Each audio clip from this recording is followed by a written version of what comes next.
and family. My name is Ashley Moheski, and I am a counseling practicum student at Angelo State Counseling Services. Today I am going to talk about resiliency by telling my testimony of how and why I am a resilient person. I hope that it helps someone to know that it is possible to be resilient in whatever they are going through. Resiliency is when someone is able to persevere, even though they are struggling. We often say that children are resilient when they have experienced tough times. However, we tend to forget that adults are resilient too, especially with what we have been through in the last year. I think it's important to remember that everyone is fighting a battle that we don't know about, and they are doing the best they can to get through it. My journey of resiliency begins the day I was born and will continue for the rest of my life. When I was born, I was 3 months premature and I weighed 2 pounds 10 ounces. During my birth, I lost a significant amount of oxygen to the part of the brain that sends messages to the body in order for proper functioning. Because of the lack of oxygen to my brain, it is damaged. Therefore, I have a disorder called cerebral palsy. Palsy means paralysis, but I am not technically paralyzed. Because the left side of my brain is damaged, I can't use the right side of my body. I even have zero use of my right hand. There are different severities of cerebral palsy, and everyone is different. Based on my case, I am unable to walk, talk, which is why you are hearing a robotic voice, eat or drink by mouth, and physically care for myself. There are some people with cerebral palsy who have cognitive difficulties and are unable to do anything for themselves.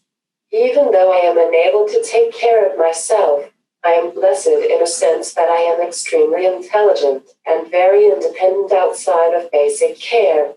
When I was in the hospital fighting for my life because I was so premature and had underdeveloped lungs, doctors gave my parents 2 scenarios for my future. I was either going to die, or I would be a vegetable, which is an inhumane way of saying that I would have no quality of life if I survived. Well, it's obvious that I fought with everything I could, otherwise I wouldn't be here providing hope to you all today. When I was 3 years old, I started special education, which means that I was in a classroom with other children with disabilities. The reason why I was in special ed was because my parents didn't know how intelligent I was because I didn't have a way to communicate. I did an evaluation for a communication device and passed with flying colors. When I received my first device, I thought I was brilliant at 4 years old, so I tried to program it myself. Well, that was a disaster because I broke it and it had to be sent out to be repaired. That's one way to prove your intelligence to the world when you're nonverbal. Once I received a functional device, I was transferred to general education, where I excelled in every grade level. Every year I had to prove myself to my teachers that I am capable and smart enough to do the work. I just needed some accommodations. By the end of the year, my teachers ended up loving me. One year, my mom had a meeting with all my teachers to discuss my needs. In order to break the ice, my mom told everyone that I haven't cussed, bitten, or spit at anyone in weeks. Apparently one of my teachers took her seriously because she called my mom and said, "Miss Moheski, Ashley is delightful in class. I haven't seen any of the behaviors you mentioned." My mom's response was, "I was kidding when I said that, but I'm glad she's doing well in your class. When you live a life like mine, you gotta be humorous when you get a chance." As for friendships, I never had a hard time making friends. People are drawn to my personality and positive attitude. I still come across people who knew me years ago and I had no idea how they know me. I was even voted prom queen for my senior prom. I think my personality outshined the fact that I have a disability and can't verbally communicate. Unfortunately, some people with disabilities have a harder time forming relationships because society only focuses on what they can't do. It is my hope that society sees people with disabilities as human beings, instead of a waste of space on Earth. After graduating high school, I went to Howard College and got my associate's degree in general studies. I transferred to Angela State and got my bachelor's degree in psychology. And this upcoming May I will graduate with my master's degree in counseling psychology, which is a huge accomplishment in itself because I will be the first nonverbal student to successfully complete the program. Later this year, I plan to obtain my counseling license to be a licensed professional counselor associate. Once I complete 3,000 clinical hours, I will apply for a full licensure. Growing up, I never wanted to be a therapist. One day I was struggling with the fact that I didn't know what I wanted to do with the rest of my life. I felt this tugging on my heart to go into the counseling field. I ignored it because I kept thinking no one wanted to see a therapist who can't talk. It was something I couldn't see working out. I kept feeling the tugging, and one day I let my guard down and started looking into counseling as a career, and I fell in love. I truly believe that I was called to this profession because of the life I live and my ability to be empathetic towards people who are hurting. It's become apparent that my original thought process of not being able to do counseling was wrong because I am doing really well in my practicum site.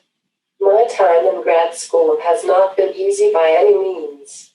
Not only did I experience the same feelings as everyone else, I also had to prove myself a lot more than the other students because I can't talk. Then, I often felt lonely because other students didn't go through the struggles I went through each day, both physically and mentally. Thankfully, I have an amazing support system who have helped me along the way. So that's the positive side of living with cerebral palsy. However, there is a negative side to it. Having a physical disability can be physically and mentally taxing. There are days where cerebral palsy sucks, whether it's because I'm in pain, my body isn't cooperating with me, or I'm dealing with ignorant people. In fact, I'm currently going through some things in my personal life that make having a disability frustrating. I've also been through a lot of trauma in my life. That doesn't mean that I'm not grateful for my life, or that I wish I wasn't disabled. I am not Superwoman, despite what I have been told. I have my hard moments just like everyone else. I'm in a lifelong battle that I will continue to fight because I have goals to accomplish and a life to live. I've been fighting since the day I was born and I'm not stopping now. You're probably wondering why and how I continue to be resilient, despite what I have to deal with on a daily basis. If I were to be angry all the time that I am disabled and will never be quote-unquote normal, I wouldn't be the successful person I am today. Thankfully, I was raised by parents who saw the potential in me from the beginning, even if it was bleak. Actually, my uncle who passed away when I was 3 told my mom when I was in an incubator that I was going to be just fine, and he was right. I may not meet society's physical standards, but I'm doing a hell of a lot better than what other people may think. I also have high expectations for myself.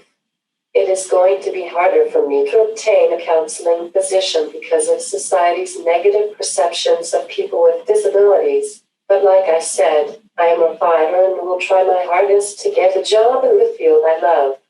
I made it this far. I can't give up now. I hope my story will reach out to someone who is struggling and gives them the strength they need to keep going. If you are struggling and need to talk to someone, please contact the ASU Counseling Center. You can come by Monday through Friday between 9 a.m. to 3 p.m. or you can call ahead at 325-942-2371. We are located between the new chapel and the museum. We also have a crisis helpline that can be reached 24/7 by calling 325-486-6345. I hope you all have a wonderful day and a great semester. Go Rams!